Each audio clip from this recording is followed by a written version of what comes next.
Good morning. To those of you who are here, good morning. And to those of you who are out there, good morning. Welcome to Ordinary Life. And thanks always to John and Olivia and William and Tim for making this all happen. I got a couple of other announcements to make. Some of you know Mary Gay Beiser, Roy Beiser. Roy has been in trouble with Alzheimer's for a while. He died a couple days ago. So one of the reasons Mary Gay is here every Sunday, the first thing I come in organizing our name tags. So she said that she wouldn't be here today, but will be back. There's no details on when Roy's service will be. Some of you may remember Wayne Day. You remember Wayne? Wayne died Tuesday 2 weeks ago, and I will be doing the first of two services in Marble Falls this Friday. So let you know that. I have been coming to St. Paul's for over 30 years, I think. And today, for the first time, I noticed that we had candles in the back lit. And I thought, that's unusual. We don't usually have candles that you can light, in the back. And then I walked over to one of the tables and picked up this. And so in lieu of what we usually do for our silent time, let's enter a period of silence, but I want to read to you something. So take a deep breath and let's be here.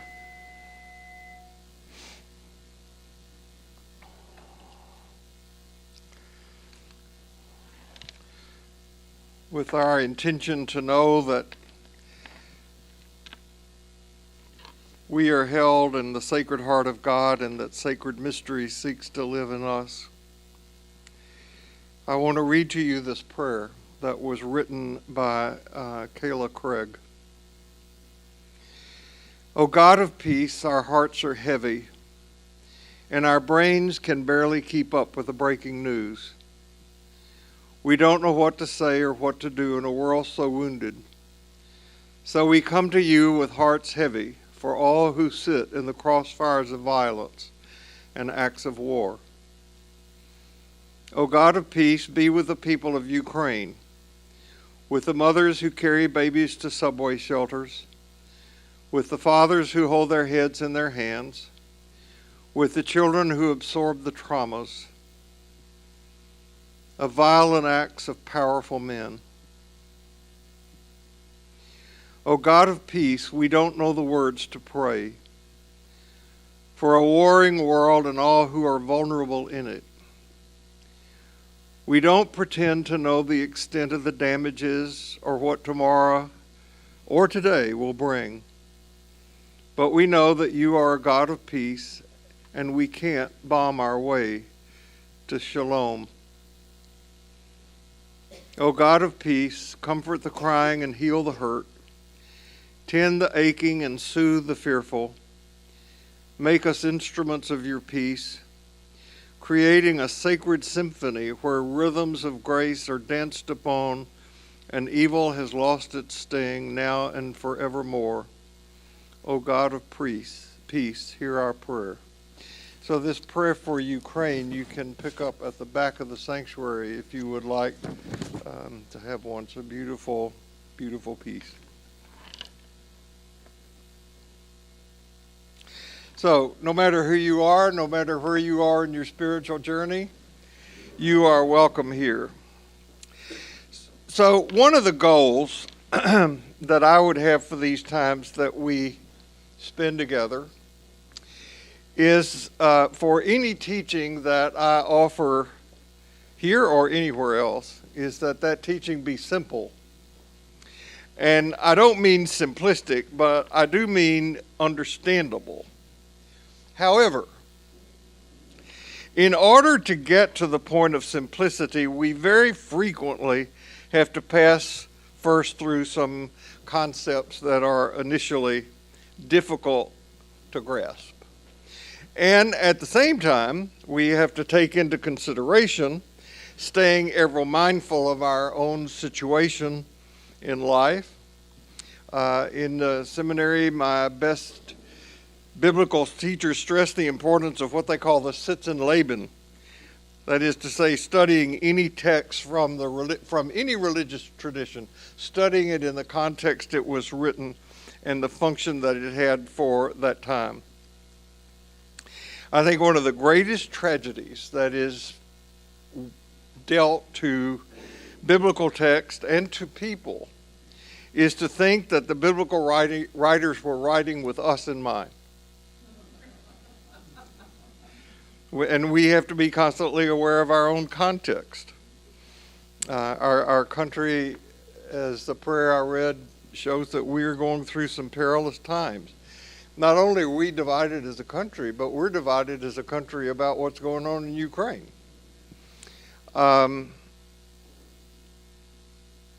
So before I'm done here today, my intention is to offer some solace and some guidance that will be useful for us in the days ahead. Now, I don't know about you, but I grew up in a time where I heard all the slogans of the Protestant work ethic. You know what they are. Keep your eye on the ball, put your shoulder to the wheel, keep your nose to the grindstone, keep your ear to the ground. I'm not sure if you did all of those at once, you would ever get anything done. There's a lot to pay attention to. So we've gotten to the point in going through the Gospel of John, our deep dive, where we encounter one of the really long speeches that Jesus gives. I call them speeches. In the other Gospels, Jesus tells parables, but not in John. In John, parables are told about Jesus. Some are in the form of miracles. Some are told about Jesus. And these miracle stories are called the Book of Signs. And there are 7 such Book of Signs in the Gospel of John. And we have dealt with 5 of them. We have dealt with turning water into wine. This is a parable that says if you're going to understand what's about to come toward you, you need to be ready to have your mind altered as if you had drunk a big glass of wine. This is enthusiastic and enthused stuff.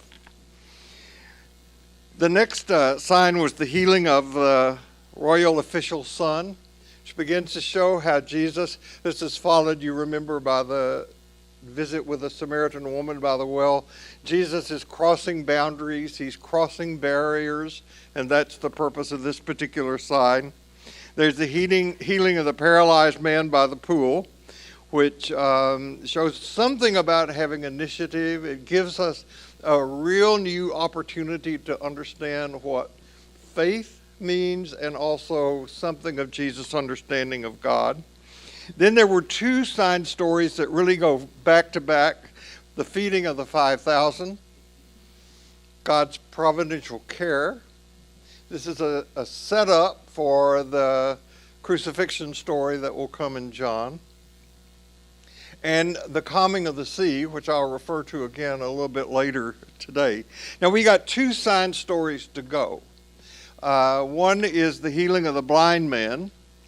And the other is, and this is hard for some people to get their minds around. I said, it's hard to get your mind around some of this, but the other is the raising of Lazarus. And this is a parable, and most scholars do not take it as a historical fact, but as a parable. That's hard for some people. But before we get to those 2, the healing of the blind man and the raising of Lazarus, Jesus gives a speech. And the speech is in the form of an argumentative dialogue between Jesus, some of his disciples, and people who started to follow him because he fed them food. Okay. So in the speech in John, we're going to encounter 2 things that also will take some effort to get our minds around. One of these is where Jesus is described as the bread of heaven come down for people.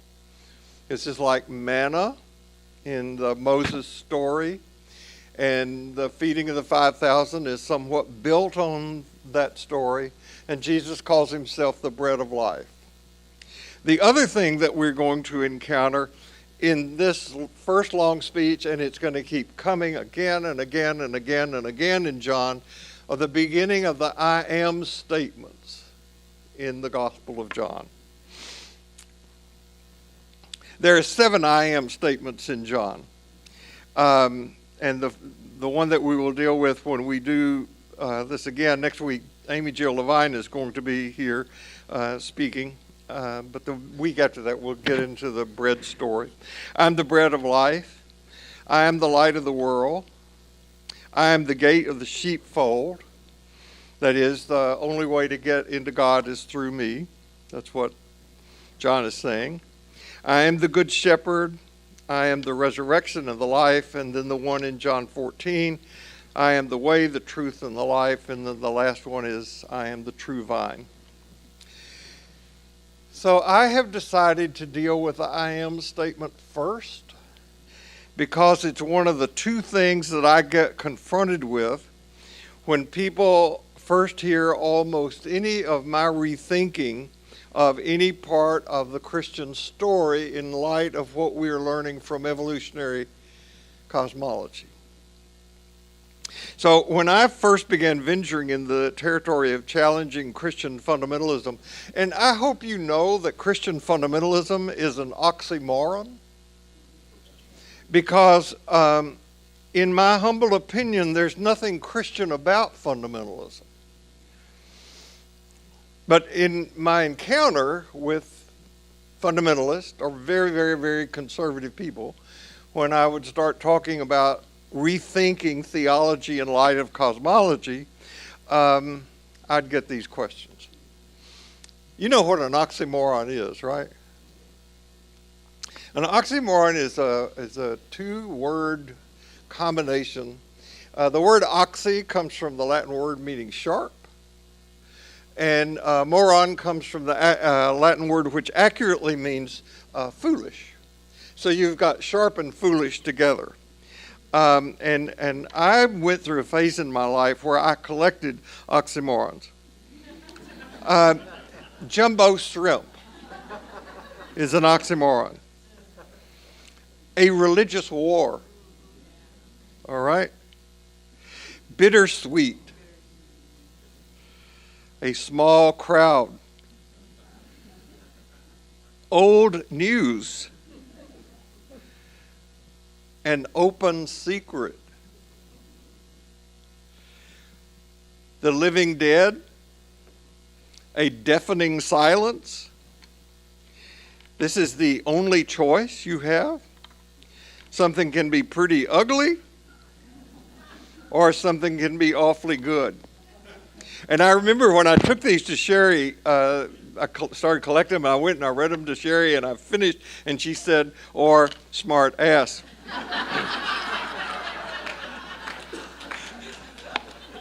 Not a kind thing to say. I first heard Marcus Borg say that there are people who believe all the right things, and they're still jerks. So the Christian fundamentalists I have encountered are some of the meanest or most mean-spirited people I've ever encountered. Saying that you believe in Jesus as a way of life and not living compassionately is an oxymoron. There's something wrong with your religion if it makes you unkind, intolerant, racist, or selfish. Yep. Hallelujah. So anyway, when I started speaking out against fundamentalism, I would get 2 questions over and over. Now, I want you to keep in mind, I had not yet encountered Ilia Delio or Michael Morwood or Judy Kanata. Now, I know you know about Ilia Delio and Michael Morwood because they've both been here.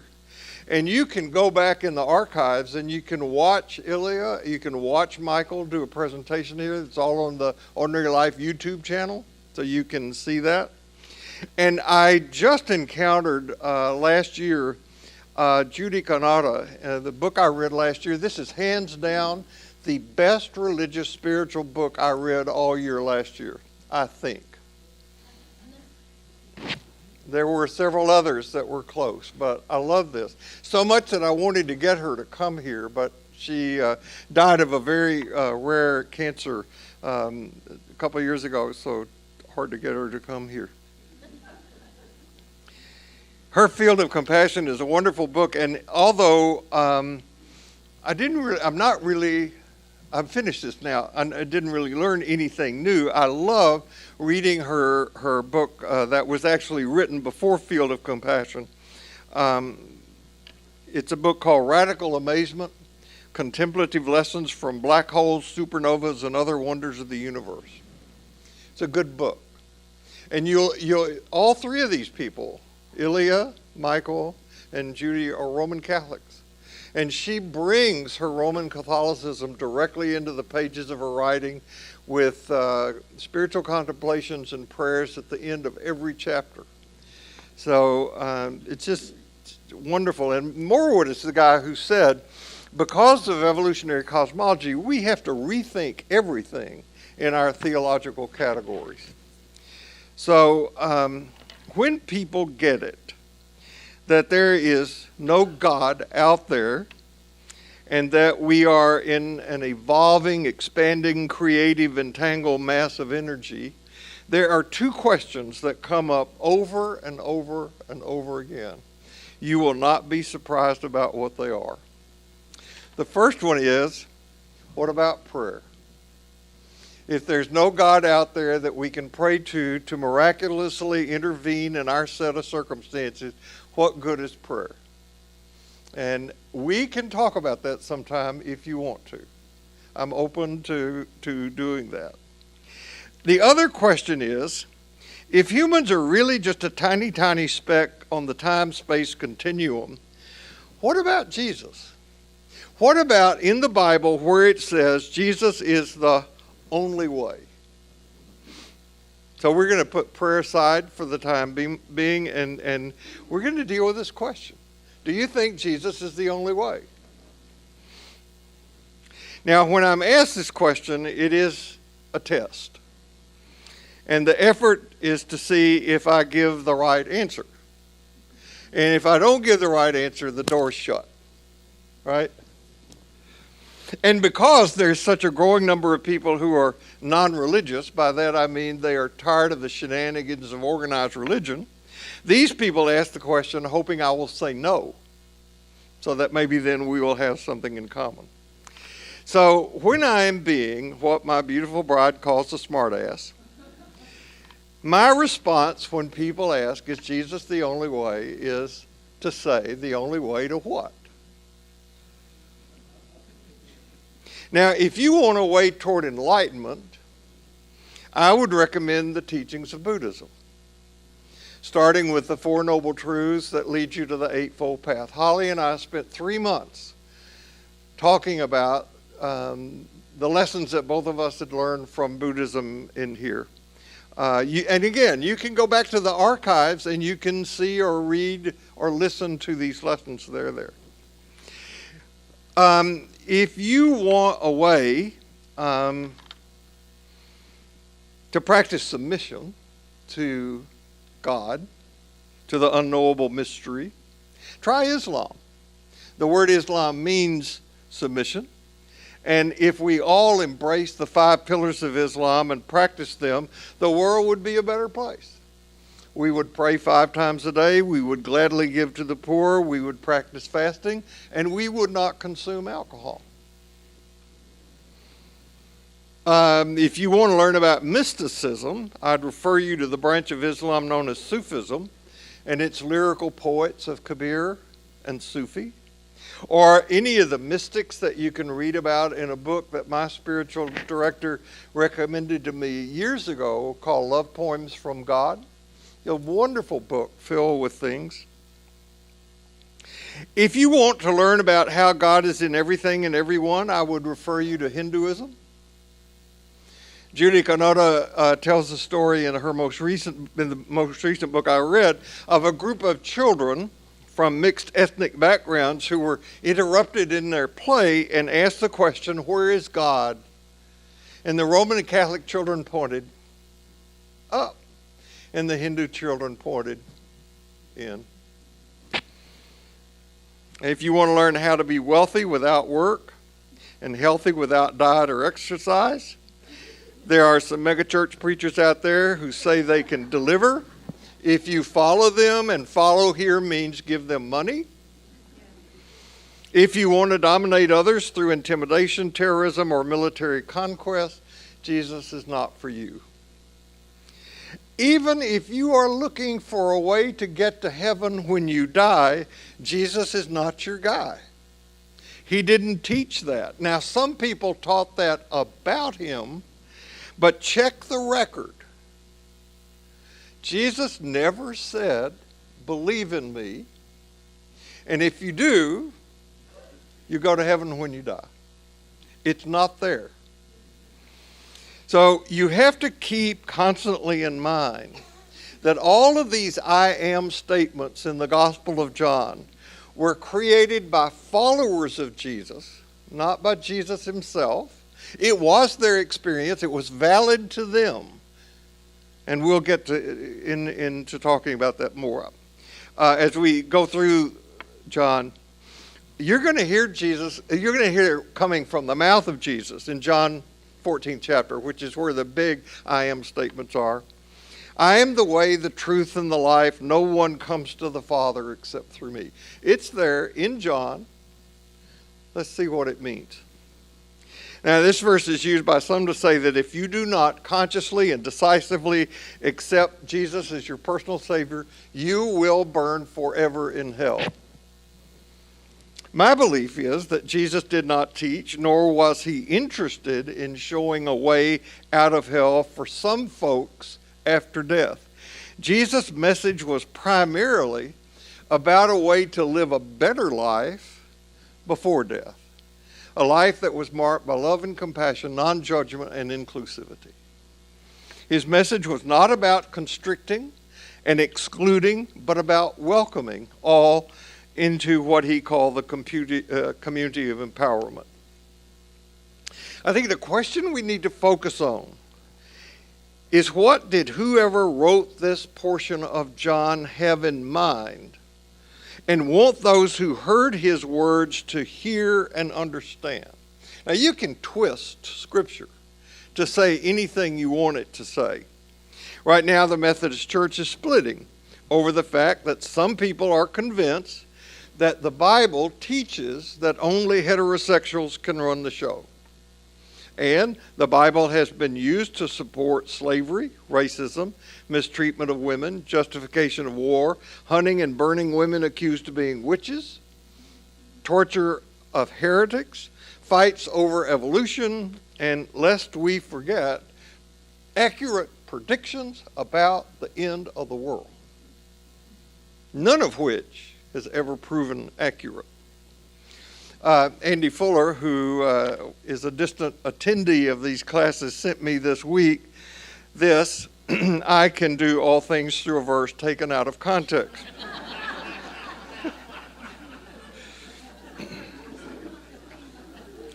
Well, it is a fact that some people take passages in the Scripture and twist them to their own purposes. You would think, the way some people interpret it, that Jesus said, quote, "You should be very troubled, because if you believe in God but not me, you will be shut out of heaven, where there are a few small rooms for the few who get it right." Then Thomas said to him, "Lord, what about people who've never even heard of you? Will they go to heaven when they die?" And Jesus said to him, "I am the only way to heaven, and the truth about me is the only truth that will get you into life after death. Not one person will go to heaven unless they personally understand and believe a clearly defined message about me and personally and consciously ask me to come into their hearts."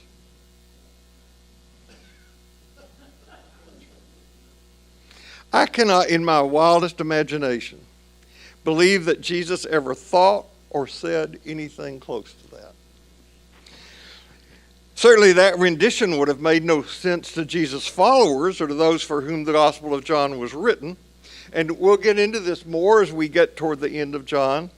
What I want to point out now is that the context of the greatest I am statements that Jesus says is, let me give you a new command, love one another. In the same way I love you, you love one another. This is how everyone will recognize that you are my disciples, when they see the love you have for one another. Now, because Jesus was a Jewish mystic, and because in Judaism there was no well-defined understanding of an afterlife, certainly not a concept of individual soul immortality, that's Greek philosophy. It comes way after both the Hebrew scriptures and the writings in John were conceived, okay? When Jesus is said to refer things like my Father's house, in my Father's house are many mansions, what the scholars say what Jesus meant was what he's been talking about all of his ministry, which is the rule of God, the empire of God, the domain of God, something that is started here but finished later. It's here. Come into this place. He's saying, especially as the drama unfolds and he's going to his execution, which is what the Gospel of John is about. It's taking us right up to the execution and the new life of resurrection. What Jesus is saying is, stay calm. Don't be afraid. Don't go looking elsewhere for magic solutions. All you need is to be found in the teachings I have already offered you and the life that we have shared up until this moment. Just stay with it. So go back to the sign story of Jesus walking on water and calming the storm. You remember that? We dealt with that. And in that story, Jesus says to his disciples, where's your faith? Don't be scared. Now, what Jesus is not saying is that if you have faith, things will calm down and you're going to come out of this unscathed. That's not what he's saying. Regardless of how stormy it was or how life-threatening, Jesus was always inviting his followers to see where God was in this moment. Where is your faith now that we are in this storm? Not if you have big enough faith, the storm is going to go away. One of the messages of John's gospel is God, who is love, is powerful enough to raise Jesus from the dead. Now, we will get to that at the end of John. But the message here in this story is that nothing can separate us from this love. Not a pandemic, not war, not even death. This love may not separate us from the storm, but no storm can separate us from this love. Get the difference? So Jesus is saying to his followers, and I believe he's saying to us, all you need is right here. Don't have to go somewhere else. Don't have to die to go to heaven. This is it. If you are wondering who you're going to spend eternity with, just look around.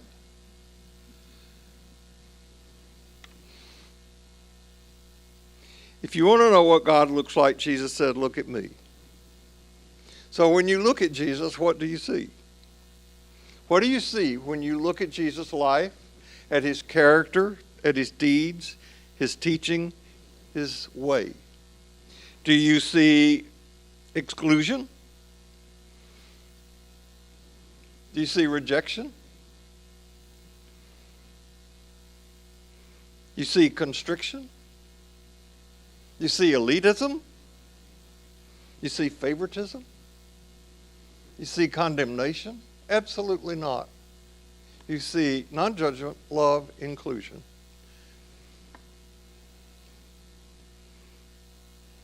I love Sarah Grant's way of putting this. I've used this, Holly and I have used this a lot, where Sarah Grant says, it isn't the way because Jesus walked it. Jesus walked it because it is the way. I'm sorry, let me put that back up there. It isn't the way because Jesus walked it. Jesus walked it because it's the way.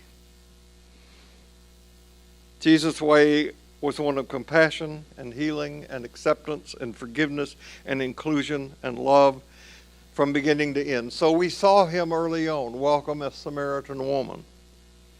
We saw him welcome and heal a Roman son. As a matter of fact, Jesus says about this non-Jewish person, this is the greatest example of faith that I've seen. And we'll see him in a few weeks champion a prostitute, tax collectors, and in his dying breath, a thief. Time and time again, even unto this present moment, people want a roadmap. They want something for sure they can hang on to with or without Jesus. And Jesus always turns that down. He says, I'm with you, that's enough. So what he offers is presence. And what he offers, what he encourages us is trust. He says, love is enough. That's all you need. And again, when we get several further chapters in John, we'll return to this. John 14 is just full of this kind of material. And it is not material that if you don't read it in context and understand it as a Jewish mystical document, you will misread it. So, is Jesus the only way? Well, it depends on where you're trying to go. If we want to abandon earth and its care and evacuate to heaven as soon as possible, he's not the way. Because if we do that, we're going in a direction that Jesus didn't teach. If we want to ignore the growing expressions of racism in our culture and try to rewrite history from a white-only colonial point of view, Jesus ain't our guy. There are so many ways our culture is sure is the way, even our religious institutions, that Jesus wouldn't recognize. A little over 4 years ago in here, I introduced a new theme called Living Between the No Longer and the Not Yet. And I was influenced by Michael Morwood and evolutionary cosmology. It's a new game. We've got to learn a new game. And I'm not taking that off the table. We haven't emphasized it as much lately, the last couple of years. But what I would put on the table as another phrase is that we are living in an apocalyptic time. And this is something that Holly began to talk about early on in the pandemic. Apocalyptic means an unveiling, something that we're seeing that maybe we haven't seen as clearly until now. And apocalyptic is another one of those words that some religious people have used to scare other people into some kind of fearful and again exclusive behavior. But what we are in the midst of is a time when what is being revealed is the way things are. I have heard a very wise spiritual teacher say that the essence of and for spiritual practice is developing the capacity to be with what is. And to be with what is, developing the resources to be with what is without being judgmental. Smart ass guy. Systems of evil have become much more brazen and overt in the last couple of years. I know that old line that I think I first heard in an AA meeting years ago where somebody said, normal is just a setting on the clothes dryer. However, I know that, but our sense of what was normal is gone, upended. And in this context, if we listen to the teachings of Jesus, we're invited to go deeper into a trusting love. Now, I hear the words over and over and over again that I've heard Jim Finley begin almost all sessions of meditation that I've heard him do when he says, just be here, be present, be open, be awake, neither clinging nor rejecting anything. Just be here in the moment. Now, a good thing about living in a time of unveiling is that we have the opportunity to stop taking a whole lot of things for granted. We are offered in this time an invitation to enter a greater depth of love and compassion. The myths of modernism are dying all around us. For decades, if not longer, we have lived with a belief that progress, human reason, and higher technology is going to give us peace and prosperity. You've been watching television the last week?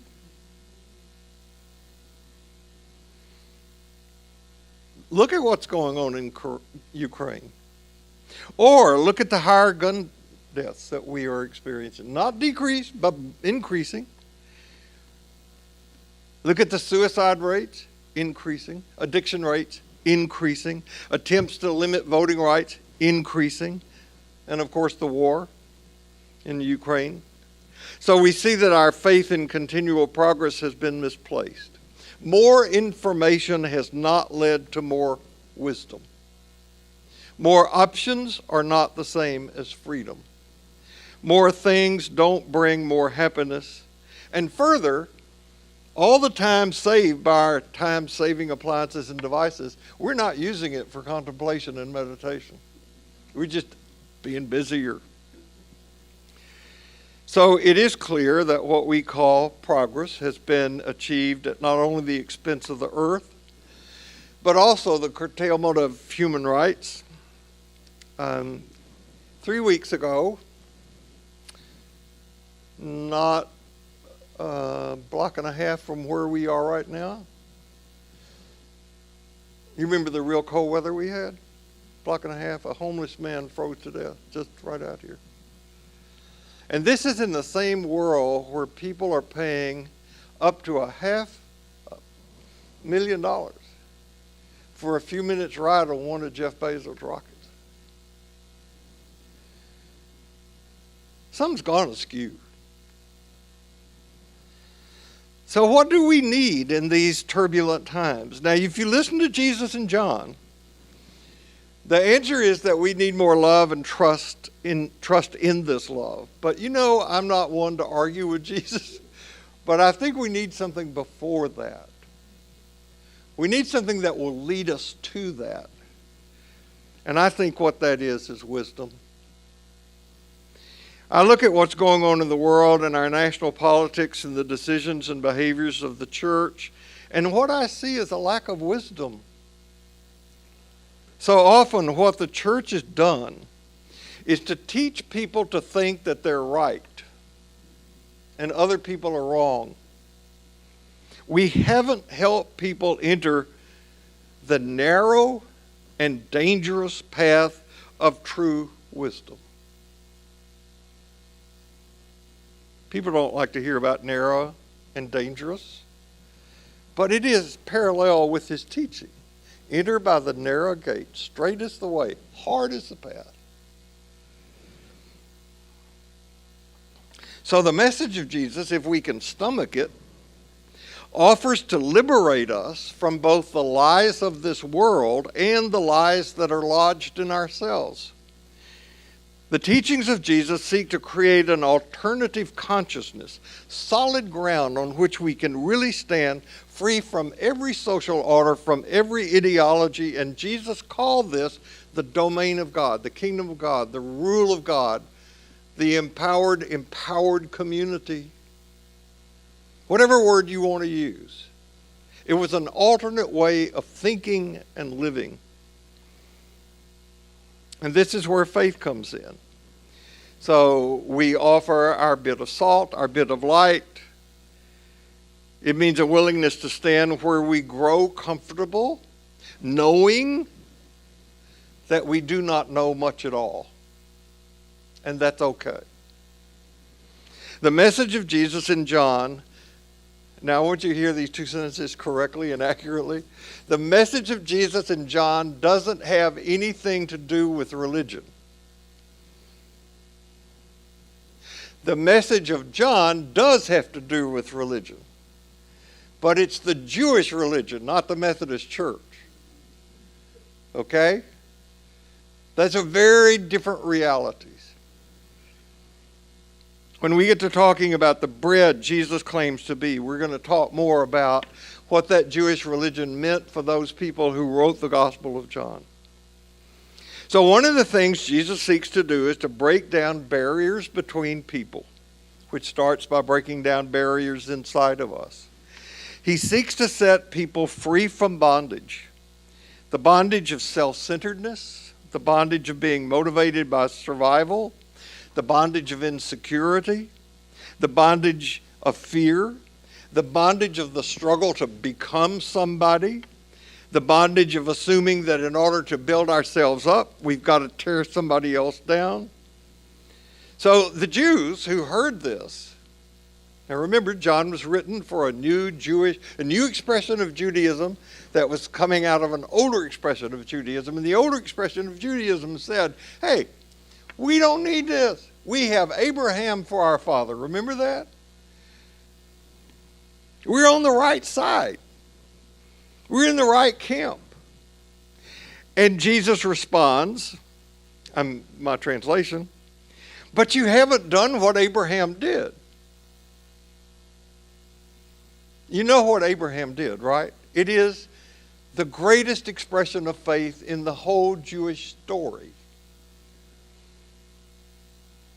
He left home. He got up and left home not knowing where he was going.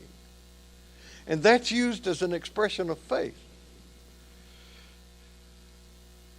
Jesus said, you haven't left home to venture into the world of the unknown, to become all you could be. You have to walk beyond the certainty of religion in order to enter the insecurity of expanding faith in a frightening world.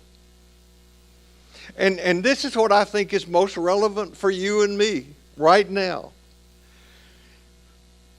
Jesus is saying, listen, I'm part of the life of God. I am part of the love of God.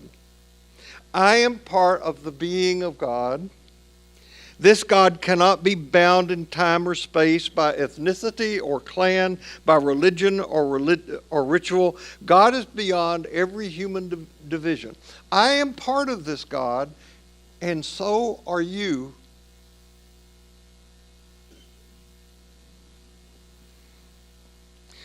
One of the tremendous values I find in evolutionary cosmology is that it nudges me in the direction of more completely embracing this teaching. Evolutionary cosmology, which is just another way of being open to seeing what really is, tears away the veil of triviality and reveals the significance and magnificence that is at the heart of everything. And just what Jesus kept saying over and over again, is open your eyes, look at this. Look at the daisies of the field. Look at the birds of the air. Why in the world are you so scared? Later on in John, Jesus is going to give another speech, a long one, in which he talks to his disciples about unity. And he says, it's formed as a prayer, and he says in this speech, may they all be of one heart and mind.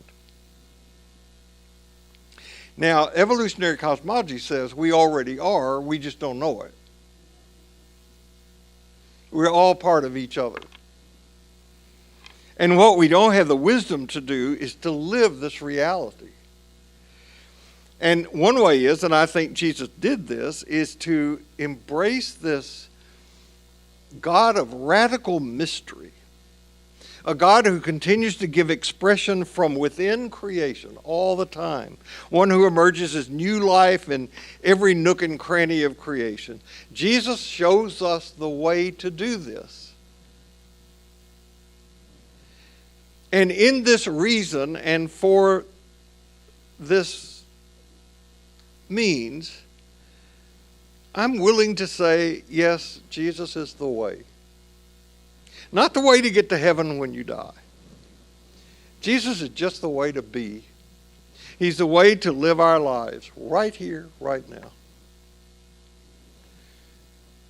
That's my story, and I'm sticking to it. No matter where you go this week, no matter what happens, remember this: you carry precious cargoes, so watch your step. And please come back next week to hear Amy Jill Levine, the biblical scholar, is going to be right here in the space. Thank you. Peace.